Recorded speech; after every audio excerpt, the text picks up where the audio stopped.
हिंदी में तो लंबे लंबे भाषण को सुना है, हम थोड़ा हिंदी में बोलते हैं। मैडम भाइयों, आज जितने लोग हैं, चाहे वो गरीब हो, अमीर हो, अमीर मतलब छोटे तबके का भी, किसान हो, गांव हो, गरीब हो, तमाम लोग गुस्से में हैं। और सब लोगों को गुस्सा दिल्ली की सरकार से और झारखंड की सरकार से। क्या सही है कि गलत? सही है। सब लोग गुस्से में, एक एक लोग गुस्से में। और गुस्सा का कारण है कि इस सरकार की गलत नीतियां, गलत निर्णय, गलत काम।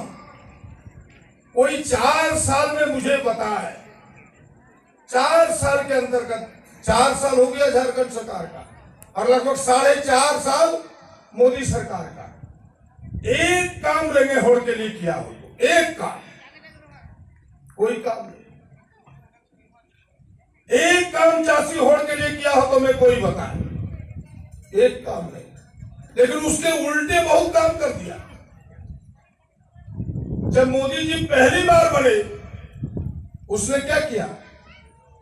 जो भूमि अधिग्रहण कानून 2013 था, जो कानून चासी होड़ के फेवर में था, किसान के पक्ष में था, उसको बदलने का प्रयास किया। उसमें क्या प्रावधान है किसान के पक्ष में, चासी होड़ के पक्ष में? पहला तो यही है कि 80% रैयत, यानी चासी होड़ है कहेगा तब गांव का जमीन कोई ले सकेगा। पहला तो ये है। दूसरा है कि भाई जो खेती योग्य जमीन है, यानी 84 लाख जमीन है, उसको कोई नहीं ले सकेगा। और 4 गुना दाम मिलेगा रैयतों को, 4 गुना। उद्योगपति ने कहा इससे तो लाभ किसको होगा? रेंगे होड़ को होगा, किसान को होगा, चासी होड़ को होगा। उद्योगपति तो ठगा जाएगा, उसको तो ठेका मिलेगा। तो बोला क्या करो, इसको बदल दो। और मोदी जी ने कैबिनेट से उसको पहला कोई निर्णय लिया पूरे देश में, उसको बदलने का प्रयास किया। तो पूरे देश के तमाम पार्टी, चाहे झारखंड विकास मोर्चा हो, कांग्रेस हो, कम्युनिस्ट हो, तमाम विपक्षी दल एक साथ सड़क पर उतरा। आप सब भी उतरे थे। झारखंड बंद हुआ था और मोदी जी को वह बदलने का प्रयास वापस लेना पड़ा। लेकिन मोदी जी का चेहरा सामने आ गया कि मोदी जी का यह चमकता चेहरा रेंगे होड़ के लिए नहीं है, चासी होड़ के लिए नहीं है तो लटू लटू उद्योगपति के लिए है। यह प्रमाणित हो गया। क्या पहला ये काम किया था कि नहीं? यही पहला काम किया और यही मैं आपसे कहने के लिए आया। एक काम नहीं किया। और जितना योजना बनाया मोदी जी ने, जितनी योजना है, सबका फायदा कोई लट्टू लट्टू उद्योगपति, लट्टू लट्टू कंपनी के मालिक, उसके लिए बनाया। किसी रेंगे होड़ को, चासी होड़ को फायदा नहीं हुआ। देखिए किसान गुस्से में आ गया। उसके गुस्से को ठंडा करने के लिए क्या कहा? बोला फसल बीमा का नाम प्रधानमंत्री फसल बीमा योजना बना देते। बनाते और बना के क्या बोला? बोला अब 90% पैसा सरकार देगी, 10% मात्र किसान को देना होगा, यानी प्रीमियम जो भरना पड़ता है, और पूरा पैसा किसान को मिलेगा। बोला 90% सरकार देगी। सरकार का बाप का कौन पैसा है? अरे पैसा तो इसी गरीब का है। तो मोदी जी वहां जमा उड़ा के यहां से पैसा लाएगा? कहां से पैसा लाएगा? न्यूयॉर्क से पैसा लाएगा वो। और पैसा तो हमारा आपका।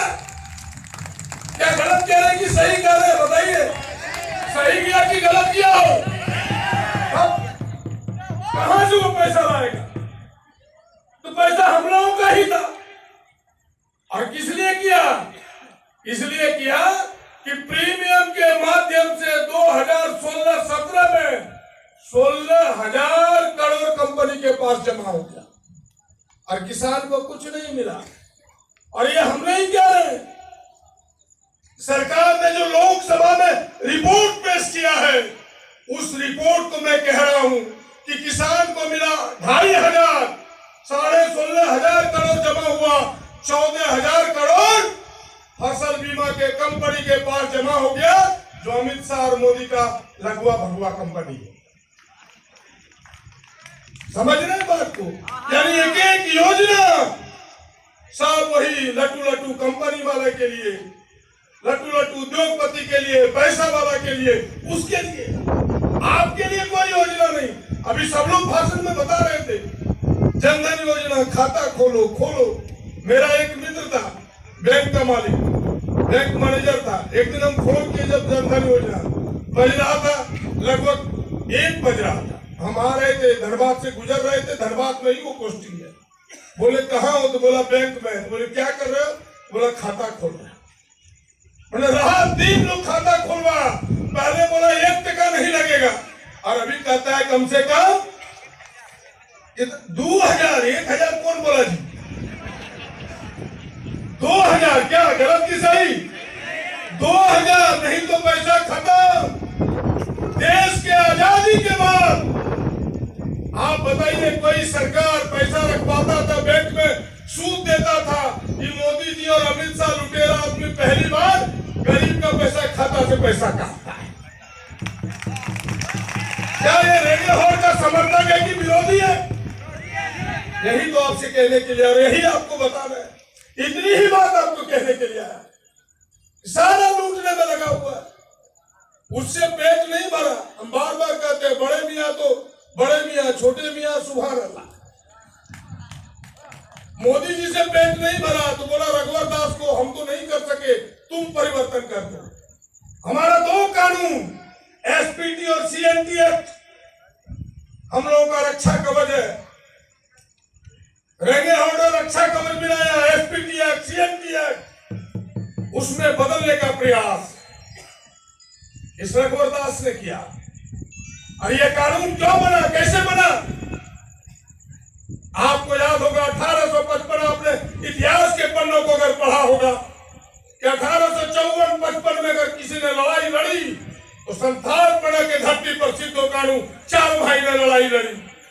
और क्यों लड़ी थी वो लड़ाई?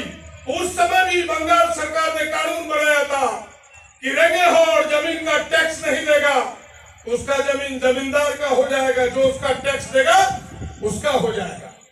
और जमीन उच्छेद होने लगा था, 86 का जमीन जमींदार के घर जाने लगा था, लोग जमीन से बेदखल होने लगे थे। वैसे समय में 3 धनुष हाथ में उठाने वाला सिद्धो कानू था। इस लड़ाई के बाद एसपीटी एक्ट बना है, आज उसको तोड़ना चाहता है ये, और कहता है ना पहले गैर आदिवासी का तोड़ेंगे, वो बहाना है। वो तो उसमें पहले छेद करना चाहता है, फिर बड़ा छेद करेगा, और आपको समझाना होगा।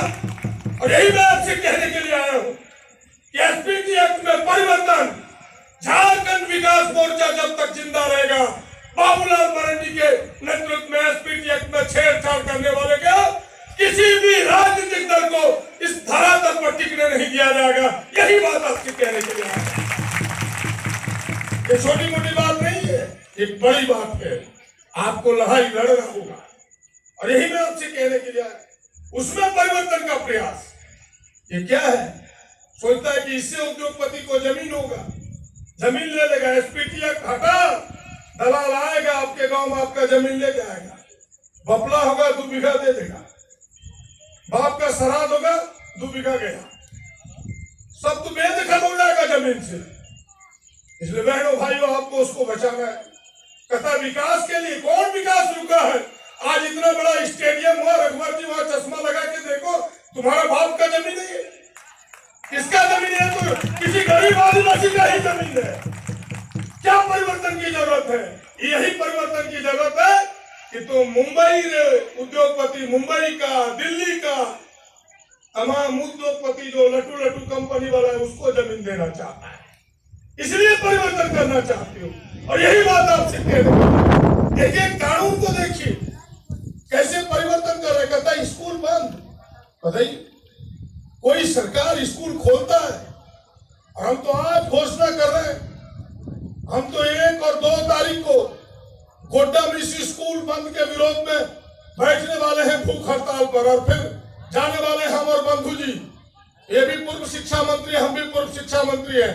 दोनों भाइयों ने फैसला किया है कि बस अगले महीने ही 10 तारीख के बाद अगर स्कूल बंद के फैसले को सरकार वापस नहीं लेती है तो हम दोनों भूख हड़ताल राजभवन के सामने बैठेंगे, सरकार की औकात साथ लेंगे। क्या स्कूल बंद करेगा? कौन पढ़ता है स्कूल में? रंगे हड़ का गिदरा गिदरी स्कूल में पढ़ता है, सरकारी स्कूल में। कोई बड़ा हड़ का जाता है क्या? पैसा वाला का जाता है क्या? स्कूल बंद हो रहा है, यानी रंगे हड़ का स्कूल बंद हो रहा है, चासी हड़ का स्कूल बंद हो रहा है। किसका स्कूल बंद हो रहा है? उस पर सरकार का ध्यान नहीं है। कहता नहीं स्कूल बंद होगा। आपको सुन के आश्चर्य होगा, अभी बता रहे थे हम बाबूलाल साहब को, 1952 के जो स्कूल खुले हैं उस स्कूल को भी बंद कर रहा है। पूरी इसकी क्या सीमा है? बहनों भाइयों, आपको समझना होगा, एक एक निर्णय इससे भी पेट नहीं भरा। हमारा गरीब का बच्चा आदिवासी हो, गैर आदिवासी हो, स्टाइपेंड के बल पर अपनी पढ़ाई करता था। बाबूलाल जी ने तो टेक्निकल छात्रों के लिए पूरा छात्रवृत्ति, अभी बता रहे थे बंधु भाई आपके मिस्त्री जी, कि पूरा फ्री था, यानी पूरा पैसा सरकार देती थी। अब तो आधा से भी कम कर दिया। अब तो जो 50,000 बीएड में मिलता था, कहाँ गया जी छात्र नेता? कितना? 14,000, 15,000 कर दिया। पहले 50,000, अब 15,000। बताइए कैसे पढ़ेगा? लोग डंगरा बेच करके अपना एडमिशन करा रहे हैं। क्या गलत की सही? बताइए कैसे पढ़ेगा लोग? और यही मैं आपसे कहने के लिए आया कि भाई ये जो चीजें सब आदिवासी के विरोध में। अभी आपने देखा होगा कि आदिवासियों के लिए एक विशेष कानून, कौन सा कानून है कि आदिवासी दलितों के रक्षा के लिए किन्हें तंग किया जाता है, दबंग लोग तंग करते हैं, आदिवासी दलित अत्याचार निवारण कानून 1989। अगर कोई आदिवासी हो करके समझार करके गाली देगा, मारपीट करेगा, 1989 में एक विशेष कानून बना। वो इनकी रक्षा के लिए कमजोर है, इनकी रक्षा के लिए बना। सुप्रीम कोर्ट के बहाने उसको भी कमजोर कर दिया। 2 तारीख को आदिवासियों ने, दलितों ने अपनी ताकत दिखाई है। अब भारतीय जनता पार्टी छटपटा रही है। क्या ये गलत है कि नहीं? उस कानून को फिर से मजबूत करना चाहिए, और इस मंच से कहना चाहता हूं कि इस कानून को मजबूत करो और संविधान के अनुसूची 9 में डालो, ताकि कोर्ट भी हस्तक्षेप न करे। ये कानून और मजबूती से सामने आए, यही मांग करने के लिए आया। देखिए चीजों को तंग करके रखा है, केवल आदिवासियों के विरोध में, दलितों के विरोध में। अभी आरक्षण का सवाल कह रहे थे, मैं उसको दोहराना नहीं चाहता। बोलिए, जेपीएससी में आरक्षण खत्म, स्कूल बहाली में आरक्षण खत्म, तो हम लोग जाए तो कहां जाए? और आप सावधान हो जाइए, इस बार आरक्षण खत्म कर रहा है, अगले बार आपको खत्म कर देगा। गलत नहीं कह रहे, आप रह ही नहीं पाइएगा। उसका वही साजिश है। सारा तो भर्ती, वो पुलिस का भर्ती, सिपाही का भर्ती, दरोगा का भर्ती, बीडीओ का भर्ती, तमाम तो बिहार, बंगाल, उड़ीसा का लोग आ रहा है। आप कौन सी कीजिएगा? घंटी बजाइएगा? वो नहीं बचेगा। ठीक कह रहे बंधु भाई। इसलिए आपको सावधान होना है, चीजों को पहचानना है। लोहा गर्म है, मारो हथौड़ा, वरना बड़ी पछताओगे। यही बात कहने के लिए आया। आपने सुना होगा कि चौकीदार की बहाली भी उलट पुलट करने वाला है। कहते चौकीदार बहाली का भी परीक्षा होगा। गांव होगा दुमका का, मसलिया का, और चौकीदार होगा 1.5 हाथ मोच वाला उत्तर प्रदेश का। जिस तरह से स्थानीय नीति में परिवर्तन किया, बाबूलाल जी ने कहा 1932 का खतियान वही लागू होगा। सर्वे और सेटलमेंट में जिसका नाम है वही झारखंडी होगा।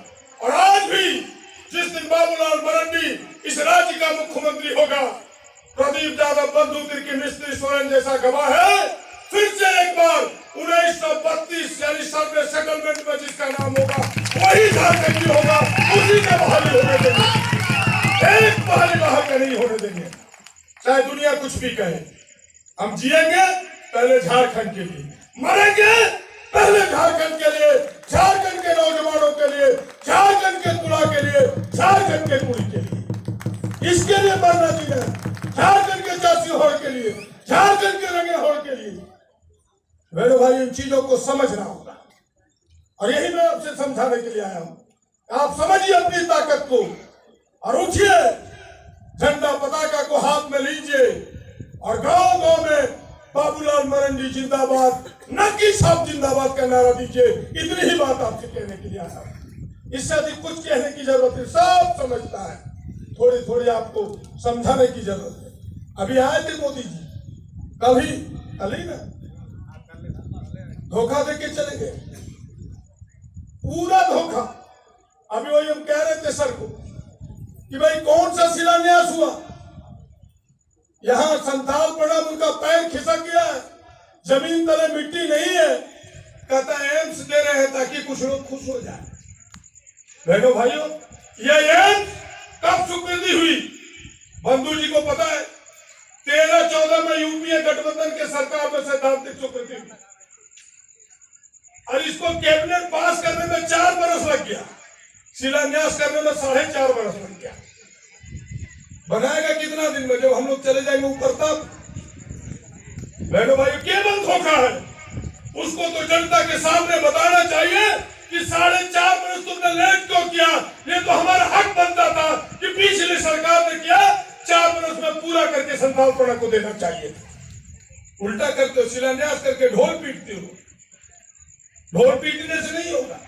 एनटीपीसी पावर, आपके वहां जो पतरातू थर्मल पावर क्या है, पतरातू थर्मल पावर जो सबसे सस्ते बिजली देती थी झारखंड को, जिसका 40,000 करोड़ मूल्य था, रघुवर दास ने एनटीपीसी को 6,000 करोड़ में बेच दिया और उसी को टेक ओवर करने के लिए प्रधानमंत्री एनटीपीसी का शिलान्यास करना है।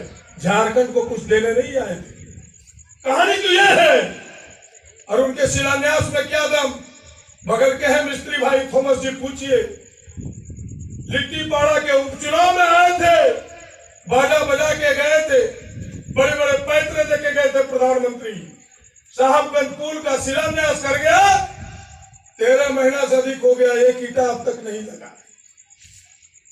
सिंदरी फैक्ट्री जो फर्टिलाइजर कंपनी है, जिस कंपनी को बनाना है, अभी तक जमीन हस्तांतरित नहीं हुआ। मेरे पास पूरे कागजात हैं, उनके पूरे कागजात हैं, अभी तक उसको जमीन भी नहीं मिला है। शिलान्यास कर दिया। जो गंगा पुल का हाल हुआ वही उस फर्टिलाइजर कंपनी का होने वाला है। बहनों भाइयों, केवल धोखा है, इसलिए इस धोखेबाज से बचना होगा। अगर कोई 400 है तो ऊपर वाला 420 है, दोनों ही है। इन दोनों से बचना होगा, भारतीय जनता पार्टी से बचना होगा। और मैं फिर से एक बार आपसे निहोर करूंगा, विनती करूंगा, आग्रह करूंगा कि ये तमाम भारतीय जनता पार्टी के लोग, खास करके आदिवासियों को फिर से एक बार बरगलाने का प्रयास, जगह जगह आदमी को पैसा देके छोड़े हुए, गांव गांव में प्रचारक पता दिया है, लोगों को बरगलाता है, फुसलाता है, बहलाता है। कहीं आदिवासी ईसाई के नाम पर लड़ाता है, कहीं ईसाई आदिवासी के नाम पर लड़ाता है।